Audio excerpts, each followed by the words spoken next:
नमस्कार, one India Hindi में आपका स्वागत है। जम्मू कश्मीर में जिला विकास परिषद चुनाव के सभी सीटों के नतीजे आ गए हैं। 6 दलों के गठबंधन गुपकार को बहुमत मिला है।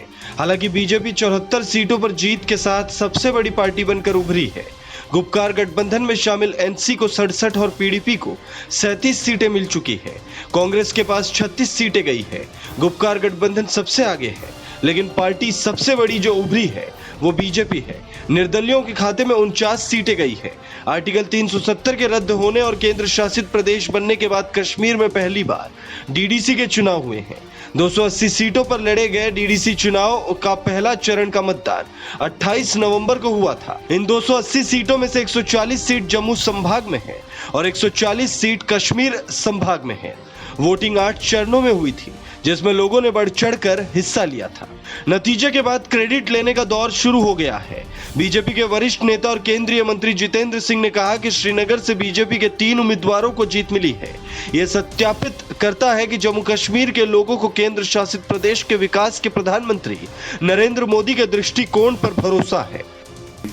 नहीं, सबसे पहले तो मैं ये कहूँगा कि बहुत बड़ा विंडिकेशन है, जिसे हम कहते हैं अंग्रेजी में, जो प्रधानमंत्री श्री नरेंद्र मोदी जी ने एक ऐतिहासिक निर्णय लिया कि जो ज़मीनी स्तर का प्रजातंत्र जम्मू कश्मीर में लागू किया, जिससे यहाँ के लोग 70 वर्ष से वंचित थे।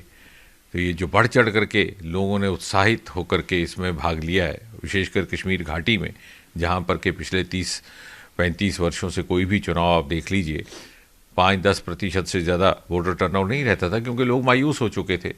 उन्हें लगता था कि वही चेहरे बार बार, वही वंशवाद, वही परिवार और वही सदस्य का, चाहे वो विधानसभा का चुनाव हो, कभी संसद का हो, लेकिन जो उनके अपने बीच में से निकल करके प्रतिनिधि आने चाहिए थे, उसका उन्हें अवसर नहीं मिल रहा था। तो जो उनकी एस्पिरेशन है, जो उनकी डेमोक्रेटिक एस्पिरेशन और जो उनकी प्रजातांत्रिक आकांक्षाएं हैं, उनको पहली बार एक अवसर मिला है।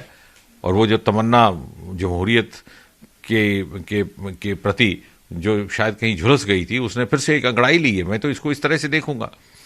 और जहाँ तक भारतीय जनता पार्टी का सवाल है, इसमें कोई शक नहीं कि सबसे बड़ा राजनीतिक दल उभर करके ये आया है, क्योंकि ये सारी पार्टियां चाहे अपने आप को अलायंस कहें, बल्कि लेकिन कागज़ों पर, औपचारिक तौर पर ये अलग अलग अपने नाम से इन्होंने पार्टियों ने इलेक्शन लड़ाए, चाहे वो नेशनल कॉन्फ्रेंस है, चाहे वो कांग्रेस है, चाहे वो पीडीपी है। इसके अतिरिक्त एक बहुत बड़ी उपलब्धि जो मुझे देखने को मिल रही है कि भारतीय जनता पार्टी ने पूरे के पूरे क्षेत्र में, जम्मू कश्मीर में, अपना एक पैन जम्मू कश्मीर उपस्थिति दर्ज करवाई, स्वीकृति दर्ज करवाई, मान्यता दर्ज करवाई।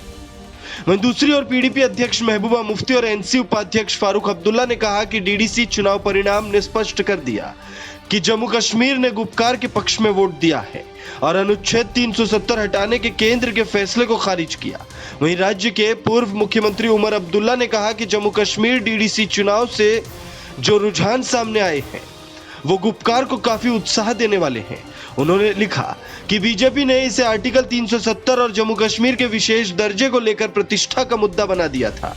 अब लोगों ने जवाब दे दिया है और ये उन लोगों के लिए है जो इन आवाजों को ध्यान से सुनने के लिए लोकतंत्र पर भरोसा करते हैं। दावे कुछ भी हो, लेकिन डीडीसी चुनाव के नतीजे बीजेपी के लिए अच्छे माने जा रहे हैं। पार्टी ने जम्मू में काफी अच्छा प्रदर्शन किया है, लेकिन कश्मीर घाटी में पार्टी की स्थिति कमजोर है। घाटी में भी बीजेपी ने 3 सीटों पर जीत दर्ज की। पार्टी ने श्रीनगर, पुलवामा और बांदीपोरा में 3 सीटें हासिल की हैं।